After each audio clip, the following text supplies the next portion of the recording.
Alhamdulillah, and Assalamualaikum warahmatullahi wabarakatuh, folks. Welcome to the next episode of Afiq and Amin. And today we have a special guest for you, one of Asia's premier financial coaches. He's been around for very, very long, even before I was born. No. I first met this. For me lah. Maybe you're not that much older than me. Yeah, just and so Abang Abu has been in the financial industry coaching space here, both in Asia.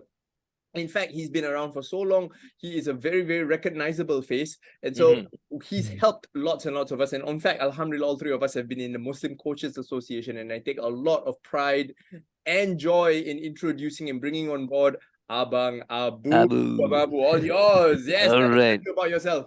Yes, my name is Abang Abu, or the given name is like Abu Ayyub Ansari. It's quite a long name, so it's like cut short, just like Abang Abu in the Malay community. In the English community or in Europe or in US, they call it Brother Boo, BB. So in Malaysia, in Malay is AA. In India is Anne Abu. I don't know whether to laugh at that or not. In English, it's like Brother Boo, and yeah, so that's a bit of me. And what I do businesses. I do business. I like to do business, and one of my passion is always like sharing. So that's where I just like jump into like training and speaking, and because I just enjoy doing that. So this is about of me. If you want to like know more, you can just like Google Abang Abu in Google, then you can actually like get so much of like informations there. Yeah, or you can actually ask ChatGPT. You've made it when you ask ChatGPT and ChatGPT who you are. I'm going to Google myself on ChatGPT later. I just like check. Yeah. So that's what I do lah. Alhamdulillah. And so today kita punya topic is something that's close to everybody's hearts out there. Right. Now, during Ramadan, knowing that what's the market moving ahead, there'll be big talk about recession, things going bad. I hear a lot of people getting laid off. I see a lot of people, with inflation very, very high. Yep. Very, very important for everybody today to have a stash of money. Right. Some savings, put it aside, for the rainy day. I mean, I'm a self-employed person. Both of you are business owners. How important is it to actually save some money, to have a little bit in your bank account somewhere for a really rainy day? I think we all been taught a lesson by COVID. So COVID actually taught us the biggest lessons, the importance of savings. Like during that period, like so many people been affected, and the reason why they've been affected because there's no more income, because of like all people are cut down of job, business closed, and people couldn't travel, so there's no kind of like income is coming. So those people who realize that is the time that they just need money, and 80% of the people, especially in this region, they are actually out of savings in like 3 months.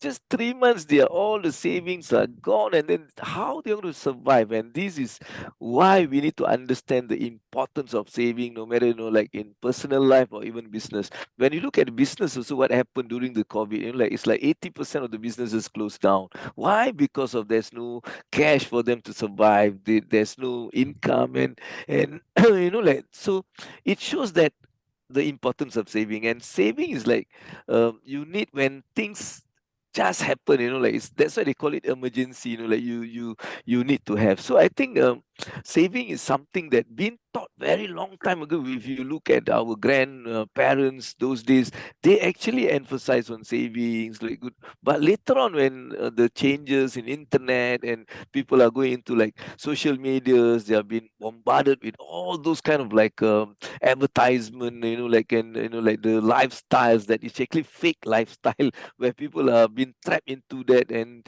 they find out at the end of the day they couldn't have any money to save. In fact, they don't enough to keep up their lifestyle. So I think it is something that we need to like bring back the what do you call that the habit of like good money management, the savings. We need to like bring back to the new generations, because I think a lot of our new generations, we are actually like losing that part, because our new generation, they are very good in making money. They just can make because of all the opportunities that actually given by this internet world, digital world. They are very smart in making money. They can make a lot of money, but the problem, they don't have savings. They just like make money and they spend. They make money and they just leave it. And something happen, they're going to like go out. So I think that is the reason why we need to like also instill the habit of savings and prepare for the rainy days and all those stuff. So I think savings like something very important, even in any religion. If you take, like they talk about the importance of savings, like beside giving is also like saving. So for me, I think that sums up like why savings are so important in our life. Betul, Absolutely. exactly. I mean to put it in a more less casual way kan, macam kalau kita makan kan, we will always save yang macam yang ranggup-ranggup ke apa ke last kan. You see, it's actually part of our blueprint kan sebenarnya kan. As a human to save. We Right. save the best for the last. Betul tak? Right, Before we right. we tengah makan ke dengan apa ke kan, roti prata yang garing-garing tu kan last. Sedap. Lapar aku. Suka aku pasal. Hoi, Ramadan, hoi.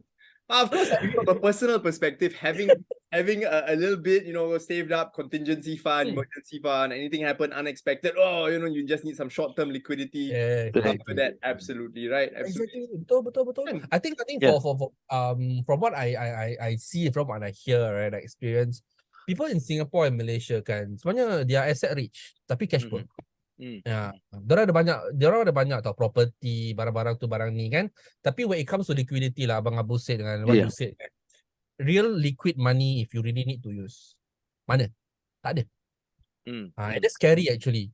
So because in the event that you really need the money, you cannot sell a house thinking that you will liquidate by tomorrow. Right. Macam mana? Betul tak? We need to have sources of tangible items that we can liquid fast. Right. Kan? To have avenues. We need to start building up avenues of which apa-apa jadi je, benda ni boleh liquid, boleh tahu berapa lama kan tu semua kan. At least we have contingency plans. The worst thing is to come into a situation, plan pun tak ada, habis tu. Yeah, absolutely. I mean, in past 11 years, I've been doing this kind. I've seen people.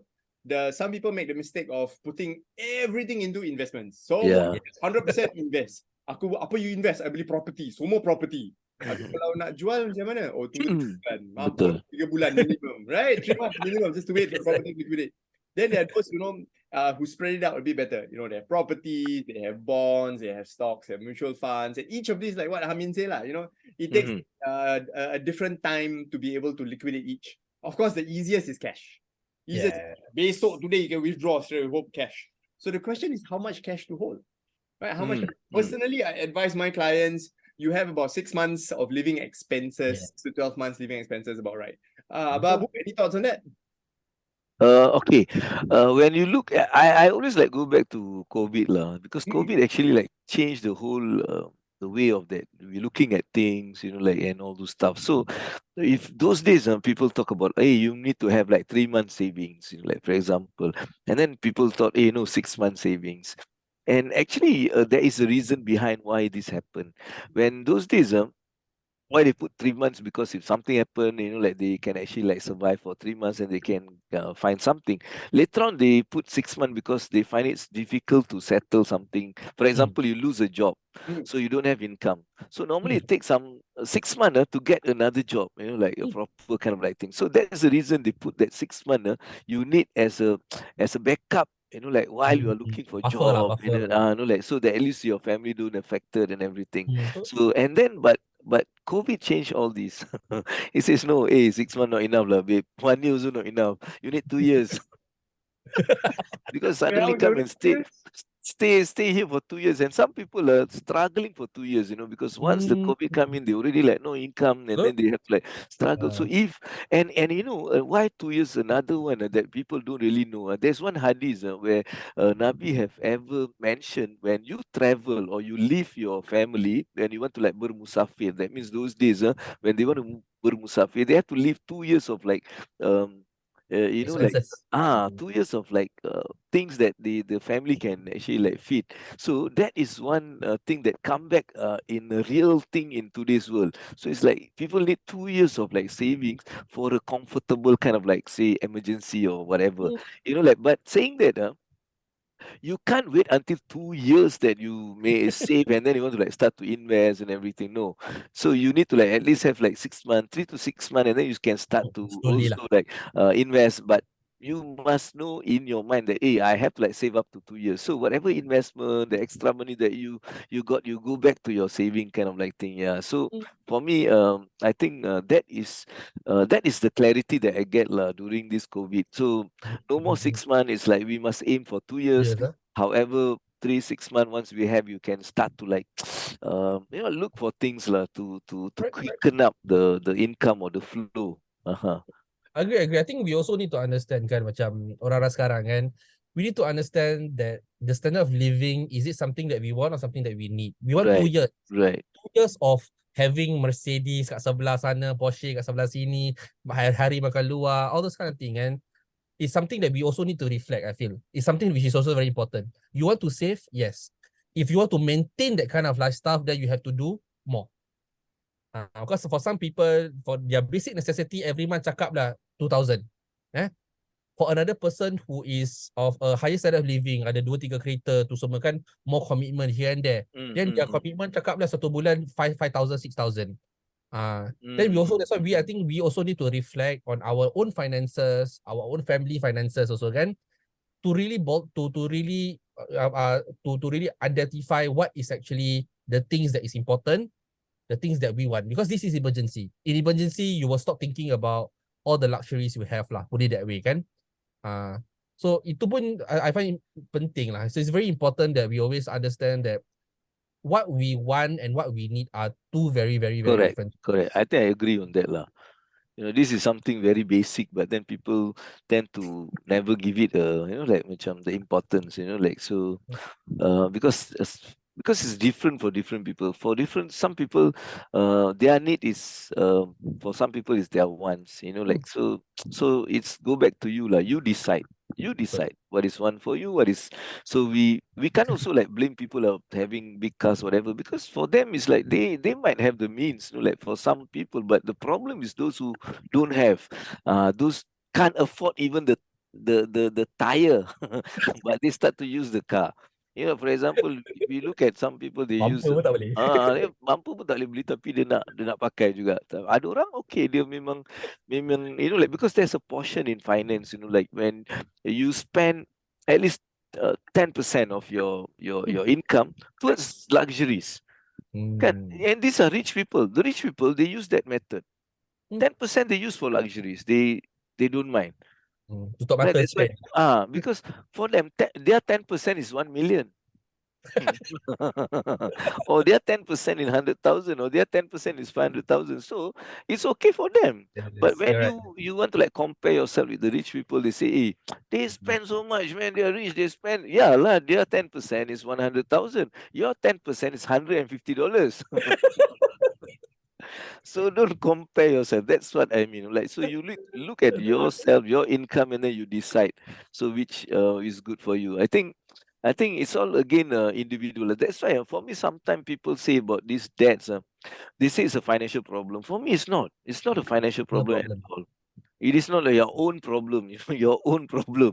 That is because of your own problem, not because of financial problem. Nothing to do with the finance. Betul. Sendiri punya masalah kan. So I think so that's my view lah on that. Yeah.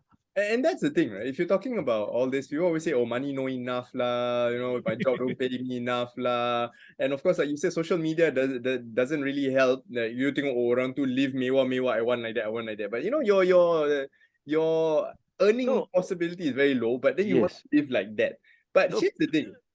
the mindset and the heart set to me is the most important. And so I want to ask you, Abang Abu, we know you've been doing Simpan Challenge. So you tak tahu go and Google Simpan Challenge. Challenge, yeah. SIMPAN, Simpan Challenge. Right. Simpan Challenge is a challenge that helps you save money, right? Hopefully changing your heart set and your mindset. Tell us a little bit more about it, Abang Abu. What is Simpan Challenge and how long have you been doing it? Okay, Simpan Challenge is basically it started in 2009, you know, when I actually I read this article where one of the top people in Singapore have mentioned something to the community. It says like that our Malay community have this problem of savings. All right, they don't have savings. Even in CPF, they don't have so much of like savings. So, and it was like a wake up call for me, and I was like asking people around, hey, our prime minister have mentioned this, you know, like why we all never do anything for this, you know, like so people thought, hey, what to do? Nothing, nothing to do. No, like it's all individual. No, we have to do something. So I approached Berita Harian at that time. So I told them, hey, actually I have an idea. So we can incultivate the habit by doing a challenge during Ramadan, you know, like things like that. So they like the idea. So we combined with Berita Harian, and then I launched it in Singapore. So the whole idea is like we want to like give practical tips, because normally what happen with the problem with people, why they cannot save, because all these financial expert they will say this.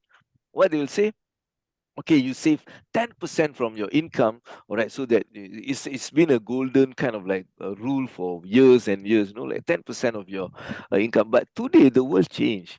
People, their income is 2,000, they're spending 2,500, and then how they're going to like save that 10%?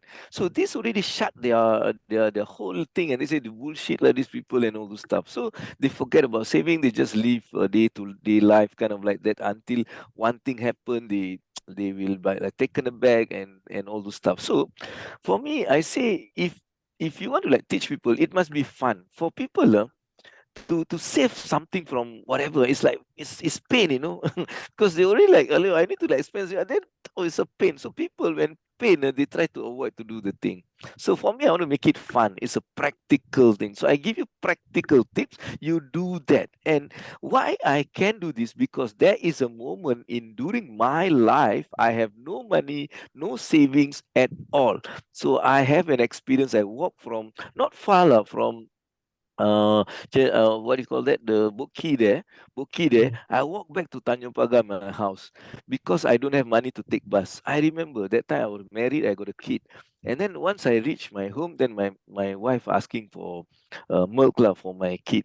So I don't have money. So that is the moment that I really like feel like being slapped, you know, like, and wake up, say, why I'm not having saving, because I go through a challenge in my business. So I lost my business. I was doing insurance at that time, but you know, doing insurance is not like going to like get you the money immediately, you know, like. So I was like really struggling, and that's when I started to do the first tip, which is like I bring a coin bank. It's like actually a handmade coin bank, and then I start to do things. So like extra money just to put, I go there and start to sell something. I get a, you know, like I work in some place to make teh tarik, then you know, like I bring back, and then I start to realize what else I can do. Then I start to have this practical element which really works for me. After like 1 month I do that, I have managed to save $300, you know, like $300+ on. So I was like, hey, this is interesting. So it's give me like encouragement to do, and then I realized I can save 1,000, and it goes on. So when I heard this the article, and I approach, I take all these tips, I put in a daily kind of like tips. So I do it in an email. So I put in an email, I tell Britarian, okay, this is what we want to do. So we tell the people, those who want to like people to join this, they can actually subscribe. I put a figure for them to subscribe, which is a $5, because you know, like for me, you need to have some commitment. We give free, people don't just like bother about it. So at least give $5, they feel okay, I want to like be part of it and see what's happened. So that time I just send email, and then they want to like reply also, like what is we got 900 people join that time, you know, like, and within 1 week of like promotion by Berita Harian. So And then I start to send email, like one day one email, one day email. People so excited, like because it's like very practical emails, like practical things. For example, I have like in one of the tips, like okay, every time you switch on your TV, when you look, like you watch TV, you have to like pay $1. You have to like put $1. So those are things. And when you go outside, you do you want to like buy something. Please make sure ask discount. So the money you just can, like all the practical tips and being like applied together with the family. So when people replied to my email, I was so excited because some people say, "Hey, Abang Abu, this is so good, so nice. We are family. We are actually like doing this." And there's one incident where one email came, "Hey, Abang Abu, I like your tip on asking discount, and we have like do that."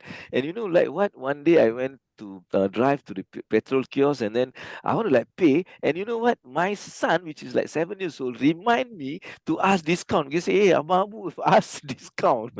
So it's like it's something very interesting. And then there's another incident where like this person reply and say, "Hey, Abang Abu, I like the tips that you like you pay first before you do, right? So now we go toilet also we pay."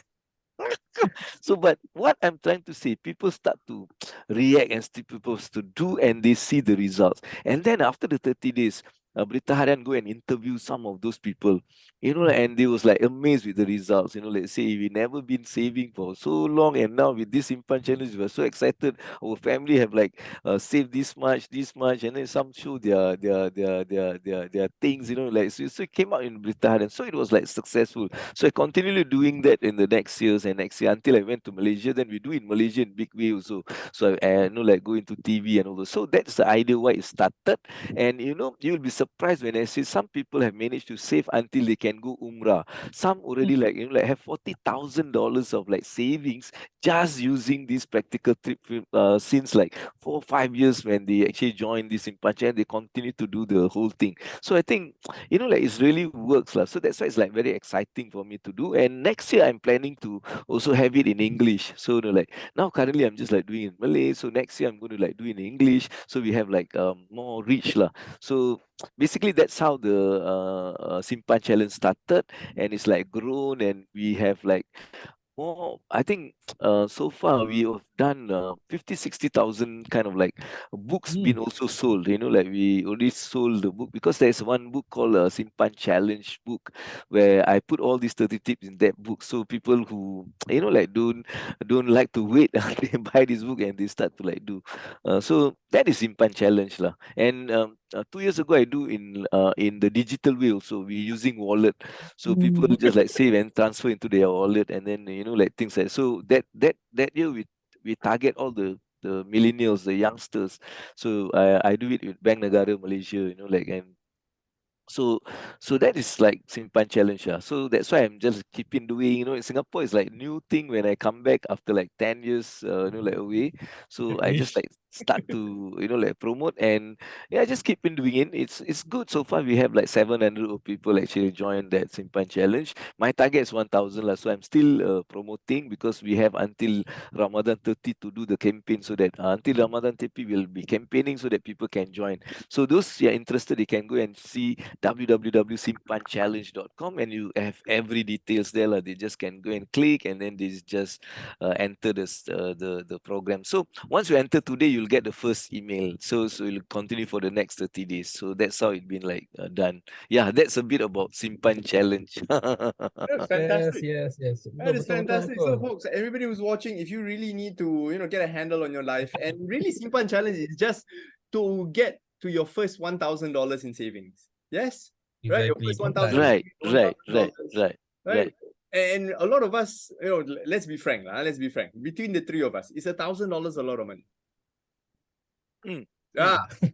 See the silence. The silence is telling. $1,000 for the three of us, honestly, out there, not trying to be proud or trying to show off. At our level already, $1,000 may not sound like a lot of money, but imagine right now, emergency, having that $1,000 ready. Is it going to be useful? Yeah. Absolutely. And Exactly. that money you can use for many things. You can actually like maybe help somebody else. You can actually donate it. You can, like and it's in cultivate something good lah. That's the whole idea. What make me like keep doing this. So for those of you out there, right, who think, ala, it's only $1,000. What much impact can it do? Nah, you belum kena, belum tahu. Right? Right. $1,000 can go a very long way. For those people who earn 5, 6, 20, 5, 6, 7, 8, $20,000 a month, they think, ala, 1,000, simpan challenge apa. Look at your bank account. If you don't have that $1,000, if today, right now, you need to spend some money, go to hospital, go doctor, you got enough, Yes, correct. right? The other day, Correct. to be frank, just share a story. The other day, I kena influenza A. Now post-COVID, right? Post-COVID, now mask off, everybody getting sick. My children both kena flu. My wife got influenza. I kena influenza A. I did a teleconference consult with the doctor. Pak Gerbu, okay, we give you Tamiflu, total bill $175. Allah. I tengok mak kau $175. Sakitnya. You know what I mean? And Alhamdulillah, I have some enough savings, just a little bit. But you still take out, bayar sakit. Yeah. Exactly. For those of you today who got nothing in your bank account, go on to the Simpan challenge. Yeah. Start accumulating. Yeah. $1,000. Yeah. It will help go a long way. Just put the target 1,000. It might happen in 30 days. It might happen in 60 days. It might happen in 90 days. But you just do it. So it's all about getting started. Make it happen. Yes. Make it happen. Before it happens. Yeah, before it's happened. Dia macam, Simpan sebelum kamu disimpan. alamak, ini lain macam je. Lain bro, lain. Lain Especially macam for ni. business owners as well. I mean, I've seen some of the tips that Abang Abu has, and it is absolutely relevant to both personal and for business applications as well. So do use it. Kalau nak extra simpan challenge, add another zero at the back. Macam add another zero at the back. Cakap $10,000. So Abang Abu, in closing, any last minute tips for us when especially knowing that recession is coming, knowing that there could be another wave of COVID, another pandemic, now so many uncertain times, so much uncertain things, with AI, with so many things, right? We look 3 to 6 months away. We look 2 weeks away dah raya. Right. Betul. In 3 to 6 months, God knows what's gonna happen. But any advice for all our viewers and everybody? I think I just conclude with this thing called a formula called get rich. GETRICH. Get rich. That is basically a very simple formula for you to get rich as well. So the first is G. G is get up early. Get up early. So that means there's two meaning behind this get up early. One is of course, the daily, everyday, you wake up before the sunrise. That is one of the characteristic of successful people. They just wake up before the sun wake up. Before the sunrise, they already get up. Okay, that's one. And if something happened to you, if things doesn't work, get up early. Don't keep there crying and doing all those nonsense. You just get up and get going. So that's the first G. All right, and then the second is very important, is the E. Earn more than you spend. Make sure every month you calculate that you earn more than what you spend. If you are spending more than what you earning, and then you're going to in trouble. So make sure that you earn more every time. You want to spend 5,000, go ahead, no problem. I never stop you. But make sure that you earn 6, 7, 8,000, and then you spend. So that is number 2. Earn more than what you spend. And then the T is about just what actually we talk about. Train yourself one financially valuable skill. So beside you're doing your jobs and stuff like that, you train yourself one financially valuable skill. It can be just doing a podcast. It can be a skill that you can do a Canva and sell it to people. It can be a skill of investing, trading and all those stuff. So just train yourself one financially valuable skill. That means the skill that can brings money to you. So gone are the day people can survive in one kind of income. Today people need to have multiple sources of income. So you need to at least have one extra skill that can brings money. So that's 3. And then R, R is resource network. Build your resource network. Like get to know people, get to know contacts, get to know people who have resource. It can be money, it can be time, it can be knowledge, it can be like anything that can actually help you. So surround yourself with these networks, resourceful networks, not just like lousy networks. Some we just surround ourselves with all those nonsense network. Like no use. So you need to like create while you are growing. You need to like create that kind of like resource network. Very important.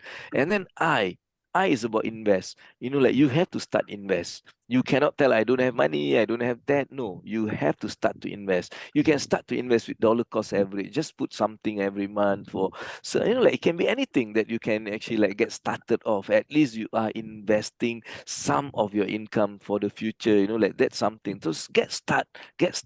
Don't give any reason. Just get start. It can be like as simple as 50 cent in the tabung first. Like you start to invest and start. Then from there you might want to like change it into gold, or you want to like put it in some trust, unit trust, or some kind of like fund and all those stuff. It's up to you. But do it if you have problem of like finding which one, do a dollar cost average kind of like thing. So I'm doing that for my cryptos. I'm doing that for my gold. I'm doing that for quite a number of things. So it's like every month we just like move into it without really like looking into it. We just don't care. I just put this like 20 years. Okay, I just don't want to like look at it. I just like keep on moving. So that is I. And then is C. All right. This is the most powerful among all these. This is the most powerful, which is charity. All right. If you want to like grow rich, it's about giving. It's about giving charity. So don't stop yourself from giving. Just give. Even somebody asks you something, just give. All right. Don't question. All right, because in Al Quran it's mentioned very clearly of successful people. Sometimes we have this quarrel. Hey, if people give you ask, should we give or not? Hey, just give lah. Don't worry, just give. But the best way to give is like find some people who need and give them. That's the best. That's the Ease best. the burden. Yeah, so charity, and make sure that every day you do that every single day. And that's why we have been like given our Muslims, we can go mosque every day, like in subuh, then you can actually settle a lot of things in that time. So you can give the charity, you can recite all the Quran, and then you can actually like do all the stuff before even the sunrise. So that's the how beauty is like our Islam. And then the last one, make all these six as your habit. It's not like just one time off. It's not like today after you listen to some exciting thing that you are so excited, then you wake up early morning 4 o'clock. After that you sleep until 11, 12. Like it's every day, every single day, every month. Make sure that you earn more than you spend. Then you keep on thinking, how can I increase my knowledge in certain things? So it's a habit. You make it as a habit. So when you put all these six as your habit, that is the formula to get rich. So you can apply this for whatever whatever apa zone like even COVID or no COVID or whatever, like during inflation, not inflation, you can actually apply this formula. So that is what I think I would love to share. So I hope people can get some ideas and some inputs so they can actually look back, inshallah. Alhamdulillah, get rich. I love it. How many of you out there want to get rich? I mean, would you like to get rich? Of course. Would you? Get rich. Alhamdulillah. Hey, that was fantastic. That's a fantastic. So, those of you who are watching at home, if you do learn something, let us know in the comments below. Remember to hit follow, subscribe. You can always find Abang Abu. Just go and Google him, Abang Abu Simpan Challenge. Find us on the MCS website, Muslim Coaches Association of Singapore. Find us at all our respective different IPs that we have. We've got Amin from CMO Media. We've got Abang Abu, the wealth engineer, CEO of Now Asia. And of course, you have myself, Afiq from Modern Muslim Finance. Folks, today has been a fantastic session with our esteemed guest, Abang Abu. Inshallah, Right. see who we want to bring in next week. Inshallah, who knows? If you do have any suggestions, do let us know in the comments below. Say hi, share this with your friends. We shall see you at the next one, inshallah. Assalamualaikum warahmatullahi wabarakatuh. And thank you so much, everybody. Salam Ramadan. Salam Ramadan. Bye.